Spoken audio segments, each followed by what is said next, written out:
Haleluya, haleluya.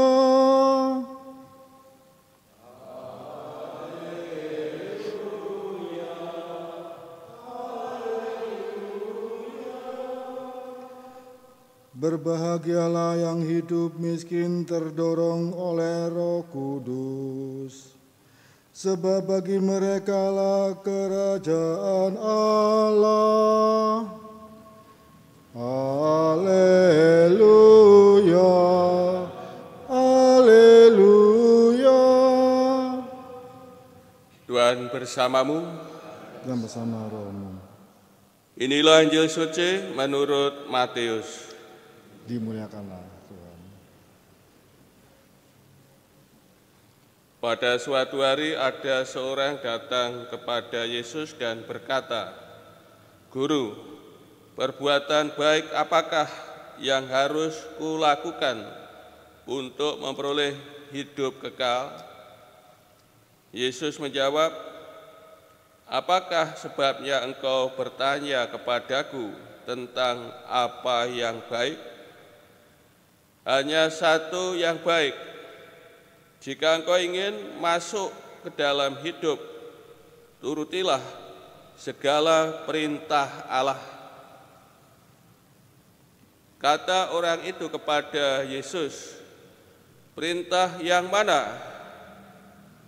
Kata Yesus, "Jangan membunuh, jangan berzina, jangan mencuri, jangan mengucapkan saksi dusta, hormatilah ayah dan ibumu, dan kasihilah sesamamu manusia seperti dirimu sendiri." Kata orang muda itu, "Semuanya itu telah kuturuti, apalagi yang masih kurang?" Lalu Yesus berkata, "Jika engkau hendak sempurna, pergilah, jualah segala milikmu, dan berikanlah itu kepada orang-orang miskin, maka engkau akan memperoleh harta di surga. Kemudian datanglah kemari dan ikutilah aku." Ketika mendengar perkataan itu, pergilah orang muda itu dengan sedih sebab hartanya banyak. Demikianlah sabda Tuhan.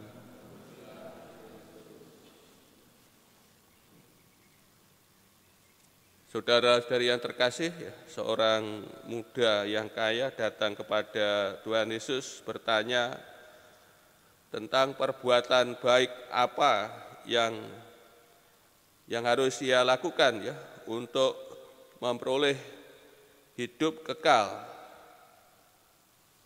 Dan Tuhan Yesus memberi jawaban untuk memperoleh hidup yang kekal. Ya harus melakukan 10 perintah Allah dan perintah kasih kepada sesama.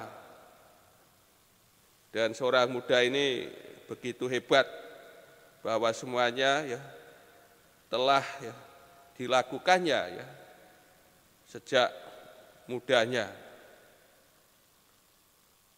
Kemudian ia bertanya lagi apalagi yang masih kurang?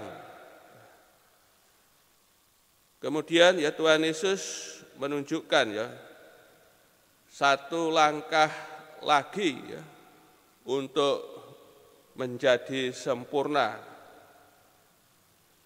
yaitu menjual segala miliknya, mendermakannya kepada orang miskin, kemudian datang kepada Tuhan Yesus dan mengikuti Tuhan Yesus.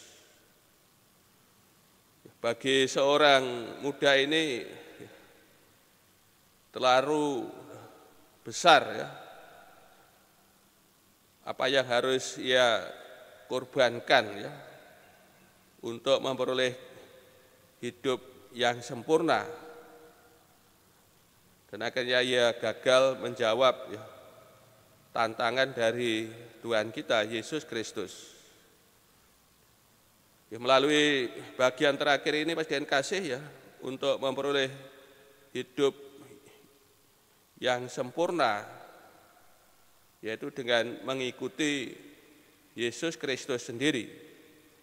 Kalau seorang menjadi muridnya dan mengikuti dia, berjalan di belakangnya, ya, melihat apa yang dilakukan oleh Tuhan Yesus dan belajar ya untuk ya melakukannya, meniru apa yang telah dikerjakan oleh Tuhan Yesus ya, dalam kasih, dalam pengorbanan, dalam kesetiaan, ya, pengabdian kepada Bapa.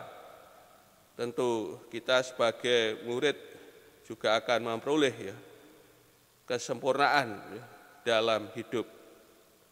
Dan kita hari ini diberi teladan Santo Pius ke-10. Ya, menjadi murid Yesus yang baik, yang sempurna ya. Nampak dari kesalehannya ya. Juga sikap dalam pelayanan, dalam memajukan gereja, mengatasi persoalan-persoalan demi kemajuan umat gereja, dan juga kesederhanaannya yang nampak dalam semboyannya ya, bahwa ia datang miskin, hidup miskin, dan kembali mati juga miskin. Kita diberi teladan Santo Pius ke-10 dalam mengikuti Tuhan, supaya kita pun juga memperoleh ya, kesempurnaan hidup sebagai murid-murid Tuhan kita Yesus Kristus.